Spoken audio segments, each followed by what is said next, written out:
누군가 살아있는 교회와 죽어있는 교회의 특징 15가지를 다음과 같이 정리한 바 있습니다. 한번 들어보십시오.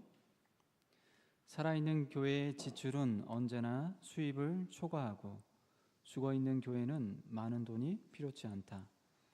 살아있는 교회는 주차 문제를 겪는데 죽어있는 교회는 주차장이 텅 비어 있다. 살아있는 교회는 아이들이 많아 시끄러운데 죽어있는 교회는 공동묘지처럼 고요하다. 살아있는 교회는 지속적으로 새로운 시도를 하여 변화를 도모하는데 죽어있는 교회는 변화의 필요성을 느끼지 않는다.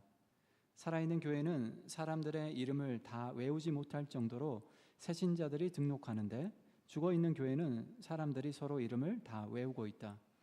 살아있는 교회는 세계 선교를 위해 적극적인데 죽어있는 교회는 돈을 교회 안에 쌓아둔다. 살아있는 교회는 규칙적으로 기쁘게 봉헌하는 사람들로 가득한데 죽어있는 교회는 인색한 구두쇠들로 가득하다. 살아있는 교회는 기도와 믿음을 바탕으로 전진하는데 죽어있는 교회는 오직 눈에 보이는 것에 근거해서만 행동한다. 살아있는 교회는 교회 개척에 적극적인데 죽어있는 교회는 돈과 시간과 재능을 허비할까 두려워한다. 살아있는 교회는 교회학교 공간이 늘 부족한데 죽어있는 교회는 교회학교 공간이 남아돈다. 살아있는 교회는 모든 계층의 사람들을 환영하는데 죽어있는 교회는 자기들과 같은 부류의 사람들만을 환영한다. 살아있는 교회의 성도들은 자기 성경책을 들고 다니며 정기적으로 말씀을 읽고 묵상하는데 죽어있는 교회의 성도들은 거의 그렇지 않는다. 살아있는 교회의 성도들은 교회의 사역에 열정적으로 자원하는데 죽어있는 교회는 사역을 하지 않는다. 기본적인 기능만 돌아갈 뿐이다. 살아있는 교회의 성도들은 도와줄 성도들을 찾아 두리번거리는데 죽어있는 교회의 성도들은 불평거리를 찾아 두리번거린다. 살아있는 교회의 성도들은 그리스도에 대한 믿음을 다른 사람과 나누는 일에 적극적인데 죽어있는 교회의 성도들은 나눌 만한 충분한 믿음을 가지고 있지 않다. 여러분, 방금 살아있는 교회와 죽어있는 교회의 특징 15가지를 들어보셨는데요. 이 기준이 절대적인 기준이 아닙니다. 또 이 기준을 가지고 함부로 살아있다, 죽어있다 우리가 판단할 수 없지만 그러나 참고할 만한 내용이 있는 것은 분명합니다. 15가지의 내용을 요약해 본다면 살아있는 교회는 끊임없이 변화와 성장을 도모하는 교회입니다. 그런 의미에서 변화와 성장은 살아있는 교회와 죽어있는 교회를 가늠할 수 있는 중요한 기준 중에 하나임에 틀림없습니다. 하나님께서는 애굽의 왕자 모세를 통하여서 출애굽의 위대한 구원 역사를 펼치신 것이 아니라 나그네로 광야에 던져진 모세를 통하여서 출애굽의 위대한 역사를 펼쳐가십니다. 이스라엘 백성들이 출애굽한 지 3개월 되던 날 시내산 자락에 이르게 됩니다. 이 시내산 자락은 이스라엘 역사 속에서 매우 중요한 장소입니다. 왜 그렇습니까? 바로 여기에서 이 시내산 자락에서 하나님과 언약을 맺기 때문입니다. 이른바 시내산 언약, 모세 언약이라고 부르기도 합니다. 출애굽기 19장 5절과 6절 말씀은 이스라엘 백성들이 시내산에서 맺었던 시내산 언약의 성격을 다음과 같이 우리에게 설명해 주고 있습니다. 한번 들어보십시오. 세계가 다 내게 속하였나니 너희가 내 말을 잘 듣고 내 언약을 지키면 너희는 모든 민족 중에서 내 소유가 되겠고 너희가 내게 대하여 제사장 나라가 되며 거룩한 백성이 되리라. 너는 이 말을 이스라엘 자손에게 전할지니라. 아멘. 언약의 핵심 골자, 그 골자는 바로 이스라엘 백성이 거룩한 백성이 되고 제사장 나라가 되고 하나님의 소유가 되는 것입니다. 그런데 언약의 내용을 자세히 살펴보면 무조건 하나님의 소유가 되고 무조건 거룩한 백성이 되고 무조건 제사장 나라가 되는 것은 아닙니다, 여러분. 조건이 달려 있습니다. 그 조건이 무엇입니까?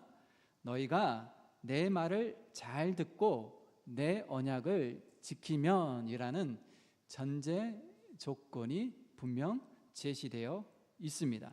그러니까 이스라엘 백성들이 하나님의 말씀을 잘 듣고 하나님과 맺은 언약을 잘 지켜야만 하나님의 소유가 될 수 있고 거룩한 백성이 될 수 있고 제사장 나라로서의 사명을 감당할 수 있다는 것이죠. 자, 과연 이스라엘 백성들은 거룩한 백성, 하나님의 소유, 제사장 나라로 변화될 수 있을까요? 이스라엘 백성들은 명실상부한 거룩한 하나님의 백성으로 성장할 수 있을까요? 우리가 알고 있듯이 이스라엘 백성들은 하나님과 맺은 언약을 지키는데 철저히 실패합니다. 구약의 역사는 한마디로 이스라엘 백성들의 실패한 역사입니다. 이스라엘 백성들의 죄악의 역사요, 이스라엘 백성들의 불순종의 역사입니다. 그 결과 이스라엘 백성들은 변화와 성장을 이루는데 철저히 실패하게 되죠. 그렇다면 하나님은 지킬 수도 없는 것을 이스라엘 백성들에게 요구하신 것일까요? 애초에 불가능한 것들을 이스라엘 백성들에게 전제 조건으로 제시하신 것일까요? 그렇지 않습니다. 오늘 본문 38절은 이스라엘 백성들이 하나님의 소유, 제사장 나라, 그리고 거룩한 백성으로 변화될 수 있는, 성장할 수 있는 가능성을 우리에게 분명하게 제시해 주고 있습니다. 사도행전 7장 38절 말씀 펴보십시오. 38절 말씀 다 같이 한 목소리로 읽겠습니다. 38절입니다. 시내 산에서 말하던 그 천사와 우리 조상들과 함께 광야 교회에 있었고 또 살아있는 말씀을 받아 우리에게 주던 자가 이 사람이라. 아멘. 모세가 하나님으로부터 받은 말씀, 우리는 그것을 십계명으로 알고 있죠. 십계명의 확장판이 율법입니다. 하나님께서는 바로 이 시내산 자락에서 모세에게 말씀을 주셨습니다. 율법을 주셨습니다. 그런데 그 말씀은 오늘 본문이 증거하고 있듯이 다름 아닌 살아있는 말씀입니다. 모세는 죽어있는 말씀이 아니라 살아있는 말씀을 하나님으로부터 받았고 살아있는 말씀을 이스라엘 백성들에게 전해 주었습니다. 따라서 이스라엘 백성들은 살아있는 말씀을 토대로 살아있는 말씀을 통해서 변화와 성장을 꾀할 수 있는 것이죠.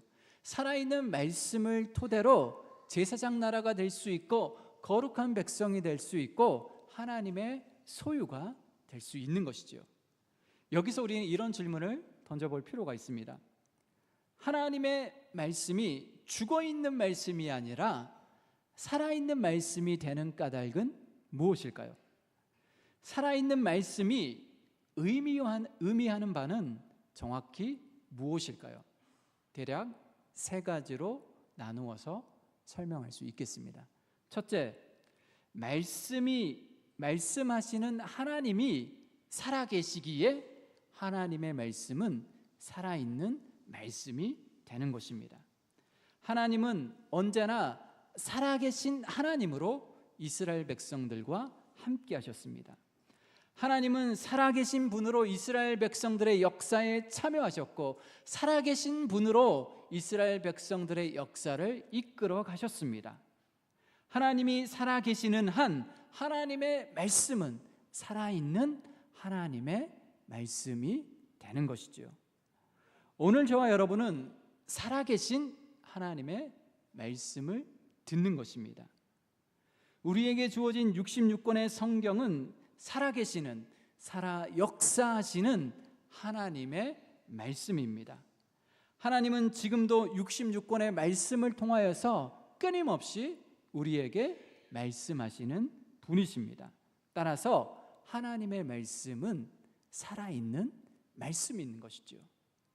말씀하시는 하나님이 지금도 여전히 살아계시고 영원토록 우리와 함께 하시며 영원토록 살아계신 하나님이시기 때문입니다.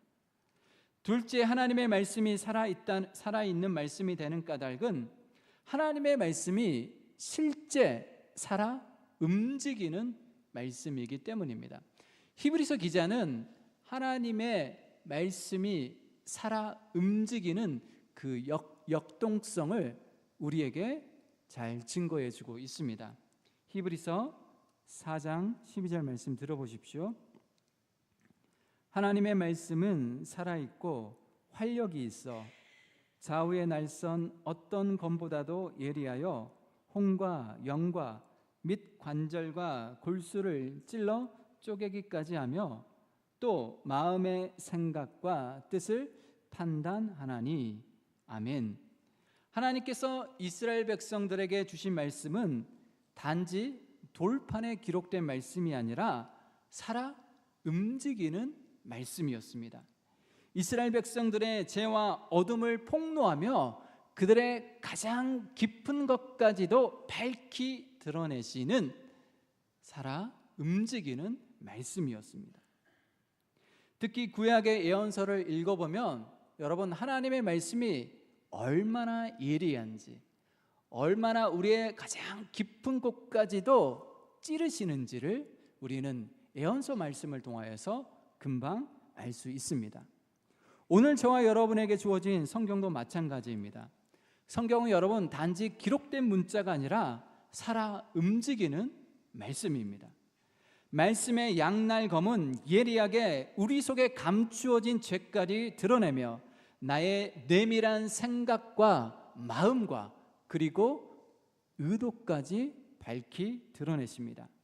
그래서 하나님 앞에 우리는 언제나 밝아 벗겨진 존재로 서게 되는 것이죠. 이렇듯 하나님의 말씀은 죽은 문자가 아니라 실제 살아 역사하는 역동적으로 힘차게 움직이는 말씀입니다. 정리해보면 이스라엘 백성들은 살아계신 하나님의 말씀을 받았고 실제 살아 움직이는 하나님의 말씀을 받았습니다. 그러니 이스라엘 백성들은 살아있는 말씀을 통하여서 제사장 나라가 될 수 있었고 하나님의 소유가 될 수 있었고 거룩한 백성이 될 수 있었습니다. 하나님은 애초에 불가능한 것을 이스라엘 백성들에게 요구한 것이 아니라 하나님은 살아있는 말씀을 주심으로 변화와 성장을 기대하셨던 것이지요. 그렇다면 이스라엘 백성들은 살아있는 하나님의 말씀을 받고도 변화와 성장을 이루는데 실패한 까닭은 무엇일까요? 자, 이제 세 번째, 살아있는 하나님의 말씀이 의미하는 바를 살펴보겠습니다. 하나님의 말씀이 살아있는 말씀이라는 것은 바로 그 말씀이 우리가 살아내야 할 말씀이기 때문입니다. 하나님의 말씀을 살아낼 때 진정 하나님의 말씀이 살아있음을 우리가 경험할 수 있기 때문입니다. 출애굽기 32장 19절 말씀은 우리에게 상당히 충격적인 장면을 보여주고 있습니다. 한번 들어보십시오. 진에 가까이 이르러 그 송아지와 그 춤추는 것을 보고 크게 노하여 손에서 그 판들을 산 아래로 던져 깨뜨리니라. 아멘. 여러분, 지금 누가 무엇을 산 아래로 던져 깨뜨렸습니까? 모세가 그 판을 산 아래로 던져 깨뜨렸습니다.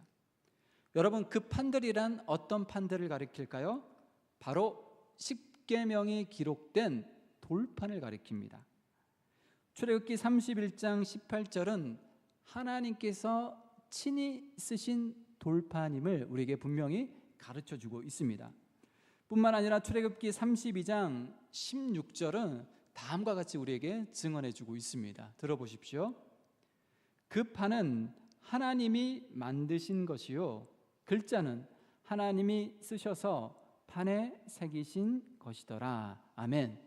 그러니까 돌판 역시 하나님께서 손수 제작하신 돌판입니다. 모세는 하나님께서 직접 만드신 돌판을 하나님께서 친히 쓰신 십계명 돌판을 산 아래로 던져 깨트렸습니다. 여러분, 모세가 이렇게 행동한 까닭은 무엇일까요? 오늘 본문 40절, 41절 말씀을 보십시오. 사도행전 7장 40절, 41절 말씀 같이 한번 읽어보도록 하겠습니다. 아론더러 이르되 우리를 인도할 신들을 우리를 위하여 만들라.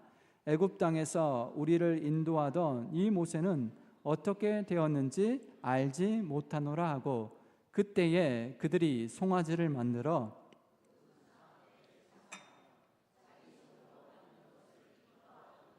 아멘. 시내산으로 올라간 모세가 상당한 시간이 흘렀지만 내려오지 않자 이스라엘 백성들은 초조해하며 불안해하며 모세의 형이었던 아론에게 다음과 같이 강력히 요구합니다. 우리를 인도할 신들을 우리를 위하여 만들라. 애굽 땅에서 우리를 인도하던 이 모세는 어떻게 되었는지 알지 못하노라. 그러자 아론은 이스라엘 백성들에게 금으로 만든 귀고리를 가져오라고 명하였고 이를 모아서 송아지 형상을 만들게 됩니다. 그리고 이스라엘 백성들은 그 송아지 형상 앞에서 기뻐하며 축제를 벌였습니다. 바로 모세가 이 장면을 목격한 것입니다. 하나님을 송아지 형상으로, 눈으로 보이는 형상으로 만들어 버린 채 그 앞에서 제사하며 그 앞에서 기뻐하며 축제를 벌였던 이스라엘 백성들의 모습을 목격한 것이죠. 모세는 크게 노하였고 그의 분노는 십계명 돌판을 산 아래로 던져버리는 행위로 표출됩니다. 모세의 이런 극단적 행동에 대해서 여러분 어떻게 생각하십니까? 하나님께서 손수 제작하셨고 하나님께서 친히 쓰신 십계명 돌판입니다. 그런데 그것을 산 아래로 과감하게 던져서 깨트려 버렸습니다. 모세의 행동이 여러분 지나치다고 생각하십니까? 출애굽기 본문의 맥락을 우리가 자세히 살펴보면 사실 모세의 분노는 하나님의 분노였음을 우리가 금방 알 수 있습니다. 모세는 하나님의 분노를 대신 쏟아낸 것입니다. 이스라엘 백성들이 송아지 우상을 만들고 그 앞에 제사함으로 하나님과 맺었던 언약이 곧 파기될 위험에 처해졌습니다. 여러분, 십계명 제1계명과 2계명이 무엇입니까? 바로 십계명의 으뜸 계명이 무엇입니까? 우상 숭배에 관한 금지 계명입니다. 여러분, 우상을 만들지 말라는 거죠. 거기에 절하지 말라는 거죠. 하나님을 어떤 형상으로도 제작하지 말라라고 우상 숭배에 대해서 강력히 경고하고 있습니다. 그것이 바로 십계명의 첫 번째, 두 번째 자리를 차지하고 있습니다.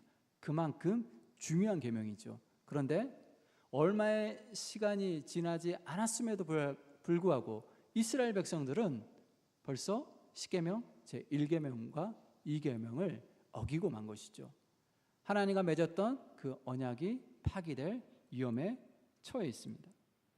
하나님과 맺은 언약이 파기되면 여러분, 시내산 언약을 상징하는 이 십계명 돌판이 무슨 소용이 있겠습니까? 하나님과 맺은 언약이 깨어지면 십계명 돌판은 그저 흔한 돌판에 불과하지 않겠습니까? 무슨 말입니까? 하나님의 돌판, 하나님께서 친히 쓰신 십계명 돌판을 갖고 있고 소유하는 것이 중요한 것이 아니라 십계명 돌판 그 자체가 중요한 것이 아니라 하나님과 이스라엘 백성들이 맺은 언약의 당사자인 하나님과 이스라엘 백성들이 신실하게 지키는 것이 중요한 것이죠. 그것이 아무리 하나님께서 직접 만드신 돌판이라 할지라도, 하나님께서 친히 쓰신 돌판이라 할지라도 여러분, 돌판 그 자체가, 십계명 그 자체가 하나님과 이스라엘 백성들이 맺었던 그 언약을 지탱해 주는 것이 아니지요. 돌판 그 자체가 이스라엘 백성들로 하여금 하나님 백성 되게 하고 거룩한 나라 되게 하고 제사장 나라 되게 하는 것은 아니라는 뜻입니다. 언약의 당사자가 바로 성실하게 언약을 지킬 때에 바로 십계명 돌파는 돌판으로서 유효하고 의미 있는 것이죠. 하나님께서 이스라엘 백성에게 십계명 돌판을 주신 것은 그것을 그저 잘 간수하고 잘 보관하라고 주신 것이 아닙니다. 그것은 그저 돌판이 아니라 살아있는 하나님의 말씀입니다. 이스라엘 백성이 살아내야 할 말씀입니다. 이스라엘 백성들이 살아낼 때 그 말씀이 진정 살아있는 말씀이 되는 것이지요. 그런데 이스라엘 백성들은 말씀을 살아내는데 실패했습니다. 분명 살아계신 하나님의 말씀을 받았고 살아 움직이는 하나님의 말씀을 받았지만 그 말씀을 살아내는데 이스라엘 백성들은 철저히 실패했습니다. 그 결과 이스라엘 백성들은 변화와 성장을 이루는데 실패하고 만 것입니다. 오늘 저와 여러분의 손에 들려진 하나님의 말씀은 여러분 살아있는 말씀입니다. 지금도 살아계신 하나님의 말씀입니다. 지금도 살아 역사하시는 하나님의 말씀입니다. 기록된 66권의 말씀은 죽은 문자가 아니라 살았고 활력이 있어 실제 힘차게 움직이는 하나님의 말씀입니다. 우리는 말씀을 듣고 읽고 묵상할 때 이 말씀이 어떻게 움직이는지, 어떻게 우리 안에 역동적으로 움직이는지를 충분히 감지할 수 있습니다. 그리고 우리가 하나님의 말씀을 살아낼 때 하나님의 말씀은 시간과 공간을 초월하여 살아있는 말씀으로 우리에게 경험되어지는 것이죠. 그때 거기에서 주어진 말씀이 아니라 지금 나에게 주어지는 말씀으로 들려지게 되고 경험되어지는 것입니다. 살아있는 말씀을 통하여서 진정 변화와 성장을 이루어내는 저와 여러분이 되시기를 축원합니다. 기도하겠습니다. 지금도 살아 역사하시는 하나님 아버지, 우리에게 끊임없이 말씀하시는 하나님 아버지, 살아있는 말씀을 우리에게 허락하여 주시니 감사합니다. 지금도 말씀을 읽고 듣고 묵상할 때 그 말씀이 우리 안에 어떻게 역동적으로 힘차게 움직이는지 경험케 해주시니 감사합니다. 그 말씀을 끊임없이 살아내므로 이 말씀이 그때 거기에서 기록된 말씀이 아니라 지금 여기에서 살아 역사하는 말씀으로 경험되게 하여 주옵소서. 주님께 감사드리오며 거룩하신 예수님의 이름으로 기도드리옵나이다. 아멘.